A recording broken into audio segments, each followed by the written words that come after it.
pour analyser maintenant cette rencontre fédérale provinciale, je retrouve Joël Denis, Althia et Conrad. Bonjour à vous trois. Bonjour. Bonjour, Esther. Joël Denis, d'abord, bon, deux discours en fait tellement opposés que certains ont dit que c'est comme si messieurs Trudeau et Legault n'avaient pas assisté à la même réunion. Qu'est-ce que vous en pensez de votre côté? Oui, effectivement, c'est un peu l'impression que ça laisse. Il faut dire que la réunion s'est déroulée de façon virtuelle. Peut-être que quelqu'un est allé chercher du popcorn pendant que l'autre parlait, ça se pourrait. À tout le moins, la conclusion que l'on peut tirer, c'est que M. Trudeau ne s'est pas fait des amis durant la conférence des premiers ministres. Et ça laisse présager que les premiers ministres des provinces, s'ils n'obtiennent pas gain de cause lors du prochain budget, par exemple, pourraient s'impliquer plus que jamais durant la prochaine campagne électorale qui, selon François Legault, pourrait survenir l'année prochaine. Donc, M. Legault se prépare en fonction d'une campagne électorale où il veut faire, justement, les transferts en santé un enjeu majeur et il va, au préalable, chercher à obtenir l'appui des partis d'opposition. Donc, on voit déjà que non seulement les partis fédéraux se préparent en fonction de la prochaine campagne électorale, mais aussi les premiers ministres des provinces. Oui. Althia, bon, justement, parlant des premiers ministres des provinces, il y a au moins deux premiers ministres, Scott Moe de la Saskatchewan et Stephen McNeil de la Nouvelle-Écosse, qui ont semblé quand même plus nuancés que le premier ministre Legault au sortir de cette rencontre, en fait, plus satisfait de cette réunion des premiers ministres. Est-ce qu'on peut penser que M. Legault a présenté une position de négociation? Est-ce qu'on assiste à une stratégie de négociation des provinces? Je crois que oui. En fait, M. Legault nous a dit très franchement qu'il allait, venir demander aux partis d'opposition à Ottawa c'était quoi leur plan pour des transferts en santé. Mais on dirait que M. Legault, il avait son agenda, puis il voulait vraiment avoir peut-être pas un chiffre du gouvernement fédéral, mais une décision claire. Et puis que les autres premiers ministres, peut-être qu'ils étaient moins optimistes. Puis ils sont sortis de la réunion encouragés. Moi, j'étais très surprise que Scott Moe de la Saskatchewan, parti plutôt à la droite, se dit très encouragé. Il a dit qu'il croyait que le premier ministre était sincère et que les deux premiers ministres, McNeil et puis Moe, ont répété sans cesse durant leur conférence de presse que M. Trudeau avait dit qu'il reconnaissait que le gouvernement fédéral devrait en faire plus. C'est comme si M. Trudeau il avait dit ça une fois, puis il avait tout noté, puis ils allaient le répéter. Bon, on a une promesse.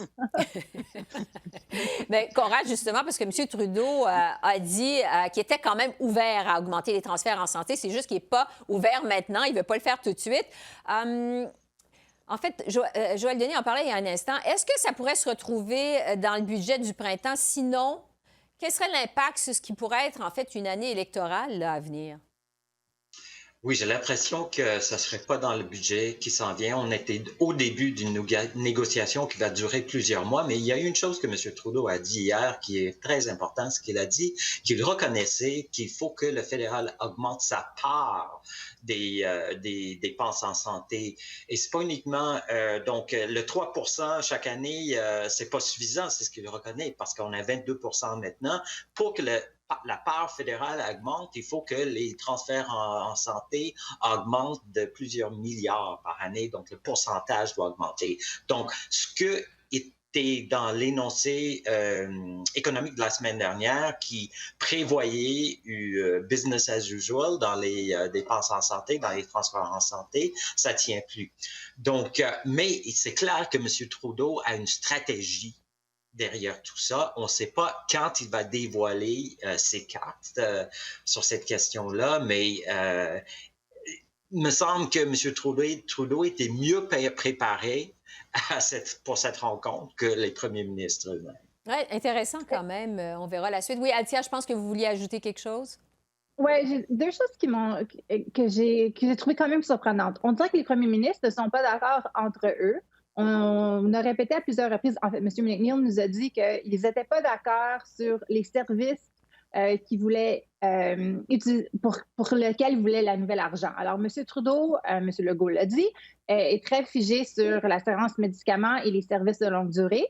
Puis, il semblerait que peut-être qu'il y avait une ouverture de la part du fédéral de discuter de ces sujets-là seulement, et puis que c'était pas où les premiers ministres voulaient aller. L'autre chose que j'ai trouvé intéressante, c'est que la dernière fois que les libéraux, ils ont négocié des ententes avec les provinces, ils les ont divisées. Ils ont pas pu avoir une entente avec tout le monde, alors ils ont commencé à négocier de manière bilatérale. Puis cette fois-ci, les premiers ministres semblent vraiment déterminés à négocier en groupe parce qu'ils pensent qu'ils vont avoir une meilleure entente.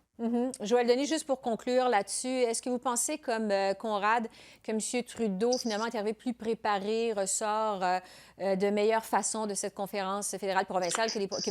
Legault? Qu'est-ce que vous en pensez? Oui. Dans l'optique du gouvernement fédéral, on s'est préparé en télégraphiant qu'il n'était pas question qu'on signe un chèque dès cette semaine, que ça irait à plus tard. Donc, on l'avait télégraphié depuis quelques jours. Des ministres l'avaient indiqué, Dominique Leblanc, le ministre des Affaires intergouvernementales, la ministre de la Santé également, et on a fait un étalage de tout ce qui avait été fait pour les provinces depuis le début de la pandémie. Donc, on a vraiment plaidé sa cause de façon systématique, et c'est ce qui est arrivé aussi durant la conférence des premiers ministres, sauf que M. Trudeau contrôle un certain nombre de choses. Il ne contrôlera pas ce que vont faire les partis d'opposition avec cette impasse. Donc, c'est là où le danger existe pour M. Trudeau. Si les partis de l'opposition se mettent à promettre davantage d'argent, eh bien là, M. Trudeau pourrait être sur un terrain glissant. Bon. C'est donc cette semaine que se terminent en principe les travaux aux communes. C'est une session qui a été marquée par la deuxième vague, évidemment, de la pandémie, un nouveau chef conservateur. Je vous demanderai maintenant, pour conclure, à chacun d'entre vous, quel bilan vous faites de cette session? Conrad, je commence par vous. Qu'est-ce qui vous a marqué pendant cette session parlementaire à Ottawa? Il y a quelque chose, il y a plusieurs choses en fait. Il y a le quasi-effacement du nouveau Parti démocratique, même si c'est le NPD qui permet au gouvernement de rester en place. Le NPD étant à l'extérieur d'Ottawa, pour le commun des mortels, le NPD est quasiment absent du débat politique actuellement. Et l'autre chose qui est importante, c'est la présence du Bloc à Ottawa. On voit en quoi les quelques 32 députés du Bloc, ça fait un gros changement par rapport à ce qui existait avant les élections de 2019. On voit que le Bloc réussit à imposer son agenda sur les travaux parlementaires. Mais je pense que ce qui est vraiment le plus frappant de ces dernières semaines, c'est l'énoncé économique de la semaine dernière, on voit jusqu'à quel point c'est un moment charnier dans l'histoire politique du Canada, dans l'histoire économique du Canada, on va se souvenir très longtemps de cet automne et d'un déficit de 400 milliards de dollars. Althia, qu'est-ce qui vous a le plus marqué de cette session à vous? Je dirais que je suis complètement d'accord avec tout ce que Conrad vient de dire. D'autres choses qui m'ont frappée, c'est que vers la fin de la session, le gouvernement de Justin Trudeau essaie vraiment de se donner un bilan. C'est comme on n'avait pas de projet de loi depuis de mars au mois d'août. Et puis là, on a vraiment le gouvernement fédéral le Parti libéral qui essaie de mettre la chair autour de leurs promesses de 2019. Ça fait juste un an qu'on a eu une élection. On a vu vendredi, comme exemple, que le gouvernement essaie de mettre des politiques autour de sa promesse d'être zéro carbone neutre en 2050. On voit aussi que le gouvernement se prépare pour une élection. On a eu un projet de loi cette semaine pour une élection durant une pandémie. L'autre chose, c'est que sur l'énoncé économique, on voit que les libéraux essaient de vraiment figer les conservateurs, de les coincer en des positions extrêmes. Ils ont essayé avec le projet de loi de l'aide médicale à mourir, le projet de loi sur les droits pour les LGBTQ, puis la thérapie de conversion. On voit aussi ils veulent peindre le Parti conservateur comme un parti d'austérité, mais on dirait que M. O'Toole ne veut pas prendre le piège. Mais quand même, il est quand même coincé avec un caucus avec beaucoup de gens conservateurs sociaux.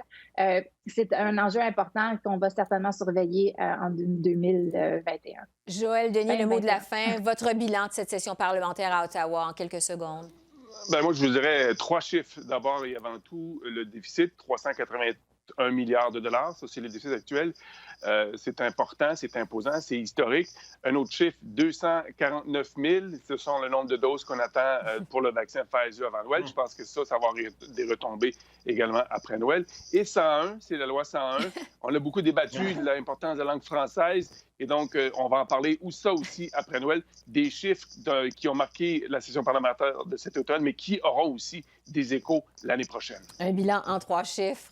Ça met la table, évidemment, à la prochaine session qui débute à la fin du mois de janvier. C'est donc la dernière fois qu'on se parle avant le temps des fêtes. J'en profite pour vous remercier de votre fidélité, de votre loyauté. C'est toujours éclairant de vous entendre, toujours agréable de vous parler. Alors, Joël Denis, Althia Conrad, je vous souhaite de très joyeuses fêtes et au plaisir de vous retrouver au mois de janvier. Merci beaucoup. Merci. Au revoir. Ciao.